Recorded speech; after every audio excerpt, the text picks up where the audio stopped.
100வது சுதந்திர தினமும் தலைவர் தான் கொடியேற்றுவார். அந்த இடத்துல உறுதியா சொல்றேன். நேற்று ரொம்ப சந்தோஷமா இருந்தது. இதுவரை நான் வந்து டிவியில தான் பார்த்துருப்பேன் சுதந்திர தின விழாவை. முதல் முறையாக என்னவோ கடவுள் சொல்லியிருப்பார் போது, உங்க தலைவர் முதலமைச்சர் ஆனதுக்கு அப்புறம் தான் நீ அங்கே போய் உங்க தலைவரை தான் போய் லைவா பார்க்கணும்னு சொல்லியிருக்காரு நான் நினைக்கிறேன். நேற்று போய் எங்கள் அண்ணன் வந்து சிஎம் விஜய் சார் வந்து கொடியேற்றும் போது 80வது சுதந்திர தினம் கொடியேற்றினாங்க. நேற்றே நினைச்சேன், இது 80வது குடியரசு தினம் இல்லைன்னா, சாரி சுதந்திர தினம் இல்லைன்னா 100வது சுதந்திர தினமும் தலைவர் தான் கொடியேற்றுவார். அந்த இடத்துல உறுதியா சொல்றேன். 3 மாசம் ஆச்சு, 6 மாசம் ஆச்சு சொல்லிட்டு இருக்காங்க.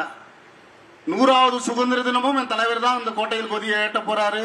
இது எந்த ஒரு மாற்றமும் கிடையாது.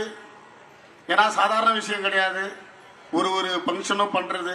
ஆனா இந்த இன்னைக்கு பாத்தீங்கன்னா நேத்துல இருந்து இந்த விழாவுக்கான ஏற்பாடு, மகளிர் எல்லாம் வீட்டுக்கு போனாங்களா, ஆடி மாசம் கூழ் ஊத்துனாங்களான்னு தெரியாது. இங்கேயே இருந்து இங்கேயே இந்த ஃபங்க்ஷனுக்கான வேலைகளை பார்த்தாங்க. இந்த தம்பிமார்கள்லாம் எல்லாரும் செலவு பண்ணியிருக்காங்க.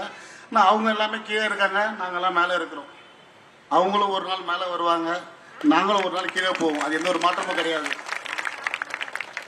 ஏன்னா தமிழக வெற்றி கழகம் மக்களுக்கான அரசாக இருக்கும், மக்களுக்கான ஆட்சிகளாக இருக்கும் என்றதை தெரிவிச்சுக்கிறேன்.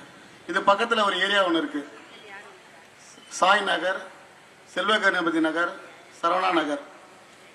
ஒரு 2 வாரத்துக்கு முன்னாடி எனக்கு ஒரு மனுக்கள் ஒன்று கொடுத்தாங்க. அந்த மக்கள் வந்து கொடுத்தாங்க, எங்கள் ஊரில் அடிப்படை வசதிகள் எதுவுமே சரியில்லை அப்படி சொன்னாங்க.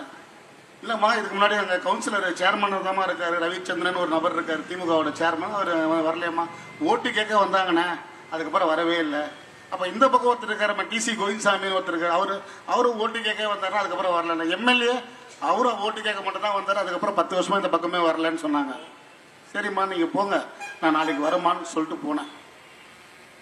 கண்ணீருடன் நின்ற மக்கள் அங்கே அவ்வளோ கஷ்டப்படுறாங்க. அந்த இடத்துல இந்த சாய் நகர்லையும் செல்வ கணபதி நகர்லையும் சரவணா நகர்லையும் அவ்வளோ கஷ்டப்படுறாங்க.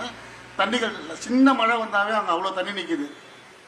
அது ஒரு சின்ன விஷயம் தான். அங்கே ஒரு சின்ன ஒரு தடுப்பு ஒன்று இருக்குது, அதை உடைச்சிட்டு தண்ணியை நம்ம வந்து மூவ் பண்ணி விட்டா அந்த குப்பமேட்டு அந்த ஏரி வழியாக போயிடும். அதை கூட செய்யாமல் இத்தனை ஆண்டுகளாக இந்த மக்களை ஏமாற்றிய அந்த திமுக அரசு தான் காரணம் இதுக்கு.